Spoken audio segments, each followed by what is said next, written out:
Salut à tous, durant cette séquence vidéo, on va voir une nouvelle leçon ou bien une nouvelle séquence vidéo qui s'intitule sur la structure de données ensemble.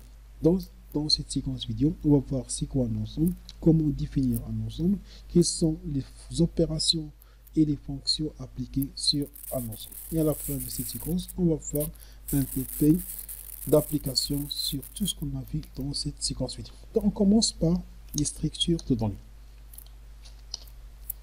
Donc, comme j'ai dit, une structure de données, c'est une collection ou bien un contenant qui permettant de regrouper plusieurs valeurs, soit des valeurs de même type ou bien de différents types sur un seul objet qu'on appelle structure. Donc, il existe deux types de structures.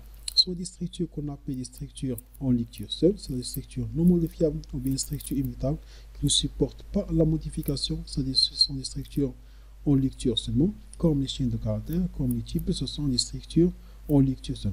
Ces structures non modifiables ayant un accès qu'on appelle accès séquentiel, c'est-à-dire l'accès à chaque élément créé se fait par indice. Ces indices peuvent être des indices négatifs ou bien des indices négatifs ou bien des indices positifs. La deuxième type de structure, donc, qu'on appelle des structures modifiables ou bien des structures mutables, ce sont des structures qui supportent la modification pour toutes les opérations, soit pour ajout, ou bien soit pour ajout, modification ou bien suppression. Donc parmi ces structures, on a la structure liste, c'est une structure modifiable. L'accès aux éléments se fait par séquentiel, c'est-à-dire par indice. On a aussi la structure dictionnelle, aussi une structure modifiable, l'accès se fait par clé. On n'a pas d'indice, c'est-à-dire la clé représente dans ce cas-ci l'indice. Chaque valeur est associée, chaque clé est associée à valeur. Dans ce cas, dans le dictionnaire, on peut représenter l'information, on stocke l'information sous format d'un couple de valeurs. Couple qui représente la clé, c'est l'indice, et la valeur, c'est la valeur associée à ce clé. Dans cette séquence vidéo, on va voir la structure de données qu'on appelle ensemble. Un ensemble est une structure modifiable, c'est-à-dire une structure modifiable qui supporte la modification ayant un accès séquentiel, c'est-à-dire les éléments ne sont pas ordonnés et les éléments ne sont pas doublés, c'est-à-dire on a des éléments qui sont uniques. Donc, on va faire une petite définition. Donc, Python comporte un type de données pour représenter les ensembles mathématiques. Donc, pour avoir un ensemble mathématique qui contient des valeurs uniques, on va utiliser ce qu'on appelle la structure set ou bien ensemble. Donc, un ensemble est une structure modifiable, c'est-à-dire les éléments supportent la modification non ordonnée, c'est-à-dire les éléments ne sont pas indexés, constituent des valeurs, soit des valeurs de même type homogène ou bien des valeurs de différents types qu'on appelle des valeurs hétérogènes. Mais chaque élément dans la structure doit apparaître une seule et unique fois. Et les éléments comme les listes sont séparés par virgule et délimités par ce qu'on appelle les accolades. On commence par, comme je dis dans cette présentation, on va voir la définition d'un ensemble, l'accès aux éléments en ensemble, comment accéder aux éléments en ensemble, le parcours d'un ensemble, les opérations ensemble, les opérations de base, qui sont les opérations de base, et les fonctions générales, et les fonctions spécifiques, c'est-à-dire les fonctions qui sont liées à l'objet set. Et à la fin, on va voir un TP plus un TD. Donc, si on a un ensemble, les opérations possibles appliquées sur deux ensembles ou bien plusieurs ensembles, on a l'opération de l'union, c'est-à-dire c'est permettant de regrouper deux ensembles dans un seul ensemble. On a l'intersection, c'est-à-dire permettant de créer un nouveau ensemble, un nouveau ensemble qui contient juste les éléments communs entre les deux ensembles. On a la différence, c'est-à-dire les éléments qui sont dans l'ensemble A et non dans l'ensemble B. Et la différence symétrique, c'est-à-dire les deux valeurs, les ensembles qui sont communs, c'est-à-dire les éléments différents dans l'ensemble 1 et l'ensemble numéro 2. On va voir ça en détail dans les slides prochains. On commence par la définition. Donc, pour définir ou bien créer un ensemble, en utilisant set, ou bien la fonction set, ou bien ce qu'on appelle les accolades. Par exemple, je veux par exemple créer un ensemble qui contient les valeurs 4, 5, 6, c'est-à-dire j'ai séparé les éléments par virgule et je fais la délimitation de ces valeurs par ce qu'on appelle des accolades. Donc, si je veux par exemple vérifier le type, dans ce cas, c'est ce qu'on appelle classique qui représente un ensemble. Pour afficher les éléments de l'ensemble, on va utiliser juste la fonction plot et voilà, les éléments sont délimités par les accolades, c'est-à-dire que les éléments sont des ensembles, ne sont pas des dictionnaires. Le dictionnaire comporte un couple clé et valeur. Là, juste les valeurs représentent un ensemble. Donc, pour créer un ensemble avec la fonction set, c'est la même chose. On va utiliser set et entre parenthèses, on spécifie les éléments, on sépare les éléments par virgule. Bref, il type automatiquement chez set et afficher les valeurs en utilisant par exemple la fonction print pour afficher l'ensemble des valeurs. Donc, c'est possible aussi de créer un ensemble utilisant par liste par compréhension, ou bien dictionnaire par compréhension, ou bien un ensemble par compréhension. Dans ce cas, c'est la même chose pour tous les types liste, bien type, ou bien liste, ou bien type en dictionnaire. Créer ce ensemble en compréhension. Donc, l'objet E égale x fois x représente la valeur. On va faire le parcours de cette valeur à partir d'un intervalle allant de 0 à 20. Et je vais par exemple récupérer juste les valeurs qui sont divisées par 3. J'affiche le type et voilà les valeurs qui sont générées. Chaque valeur générée, mettez à la puissance 2. Donc, l'accès aux éléments d'un ensemble. Donc, les éléments d'ensemble ne sont pas indexés. Comme je dis, les ensembles ne sont pas indexés et ils sont appelés un accès non séquentiel. C'est-à-dire les éléments n'ont pas d'indice. Donc, on peut utiliser une notation, on ne peut pas utiliser une notation E de I pour récupérer une valeur. Puisque parler d'éléments numéro I n'a pas de sens. Donc, vous pouvez soit parcourir.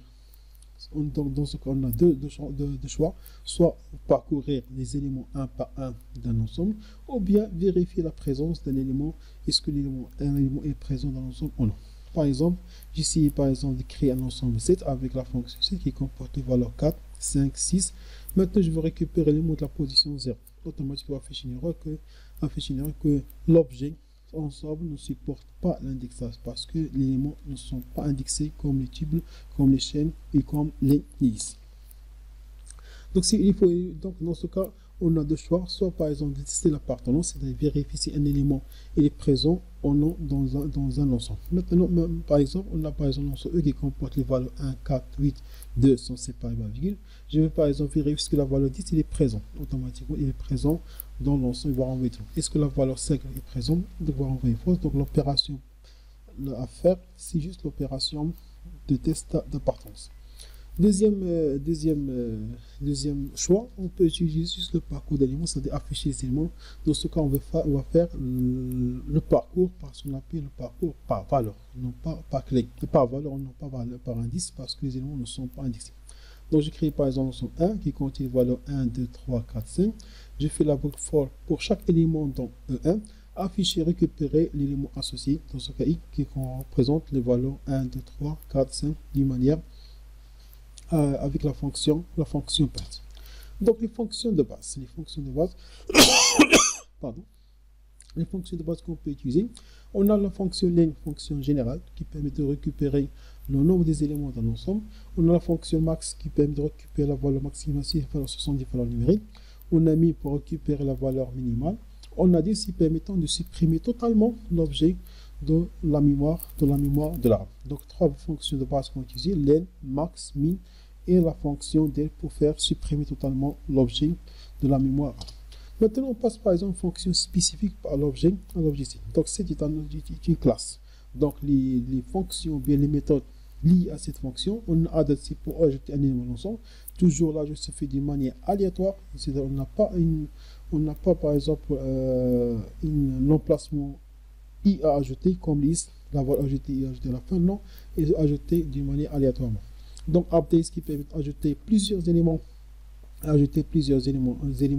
dans l'ensemble. Remove c'est permettant de supprimer un élément, un seul élément, toujours supprimer un élément. Pop aussi permet de supprimer un élément dans l'ensemble. Copy c'est permettant de créer une copie ou bien duplication de l'ensemble. Clear c'est permettant de vider l'ensemble, c'est-à-dire c'est-à-dire la taille de l'ensemble égale 0. Et puis la fin, on a par exemple date, une fonction générale qui permettant de supprimer totalement l'objet dans la mémoire. Donc pour les opérations mathématiques, on a 4 opérations de base, c'est l'union. L'union est réalisée soit par la fonction union, ou bien par l'opérateur par la barre verticale. Donc, supposons on a par exemple l'ensemble 1 et l'ensemble 2. L'ensemble 1 contient les valeurs 1, 2, 3 et l'ensemble 2 contient les valeurs 0. Dans ce cas, l'union, c'est-à-dire l'union, c'est une fonction qui permettant de regrouper les éléments qui sont regrouper les ensembles sans duplication. Dans ce cas, il va renvoyer un nouvel ensemble qui contient les éléments de l'ensemble 1 et les éléments de l'ensemble 2 sont sans duplication de l'élément 1. Ou bien si possible utiliser E1 point union E2 ou bien E1 O1 par vertical E2, permettant de créer l'union ou bien regrouper les deux ensembles dans un seul ensemble sans duplication de valeur. La deuxième intersection permettant de renvoyer les éléments communs entre les deux. Supposons qu'on a par exemple l'ensemble 1 qui contient les valeurs 1, 2, 3, 0, 1. Dans ce cas, il faut renvoyer les valeurs communes ou bien l'élément commun. Dans ce cas, c'est la valeur 1. C'est ce qu'on appelle, c'est la valeur 1 dans ce cas. Soit on utilise la fonction intersection ou bien on utilise l'opérateur et commercial qui est permettant, c'est un raccourci de la fonction intersection. Donc pour la différence, c'est-à-dire les éléments qui sont dans l'ensemble 1 et ne sont pas dans l'ensemble 2. Par exemple, on a par exemple l'ensemble 1, on utilise par exemple soit différence, la fonction différence, ou bien l'opérateur moins qui représente la différence entre deux ensembles. Par exemple, on a E1 qui comporte les éléments 1, 2, 3, et E2 comporte 0, 1, c'est-à-dire on va récupérer les éléments qui sont dans E1 ne sont pas dans E2. Automatiquement, les éléments qui sont dans 1 ou 2, c'est juste la valeur 2 et 3. Automatiquement 2 et 3, soit avec la fonction différence, ou bien avec l'opérateur, ou bien avec le raccourci moins. Si je fais par exemple l'inverse, E2 moins 1, il va renvoyer juste la valeur, ou bien l'élément 0, qui est juste la valeur différente entre 2 et 1. Donc la différence, par exemple, l'opération quatrième, c'est la différence. Ça permet de réaliser la différence symétrique de deux ensembles, c'est-à-dire les éléments qui sont dans E1, les éléments qui sont différents entre les deux ensembles. Soit en utilisant par exemple la différence symétrique, différence, la méthode symétrique différence comme méthode, ou bien on utilise l'opérateur chapeau qui permet de réaliser cette opération. Par exemple, on a l'ensemble 1 qui comporte 1, 2, 3, l'ensemble 2 comporte 1, donc les éléments qui sont ayant une différence symétrique, c'est-à-dire les éléments qui sont différents, automatiquement c'est 0, 2 et 3. C'est-à-dire la différence entre les deux ensembles. Et il va renvoyer 1, 0 par 1 point symétrique, 2 va renvoyer 0, 2, 3, ou bien avec le raccourci chapeau, même résultat 0, 2 et 3. Donc, comme je dis, les ensembles, ce sont des structures qui permettent de regrouper les éléments d'une manière unique. Donc, dans cette séquence vidéo, on a vu comment créer la définition d'un ensemble, comment créer un ensemble, comment faire le parcours d'un ensemble. L'accès, toujours, il est interdit parce que les ensembles sont en lecture seule. On a aussi vu ce qu'on appelle les opérations, les fonctions, comme fonction len, fonction min, fonction max, ce sont des fonctions générales. On a vu aussi des fonctions spécifiques, comme par exemple fonction add pour ajouter, pour remove, clair, ce sont des fonctions liées à l'objet ensemble. Et la fois, on a vu les opérations mathématiques de base, comme faire l'union des ensembles, faire la différence entre les ensembles, faire l'intersection des ensembles, et à la fin, la différence symétrique entre les ensembles. Donc, dans la vidéo prochaine, Inch'Allah, on va voir un TP sur la manipulation ou bien sur la manipulation des ensembles mathématiques. Et merci de votre attention.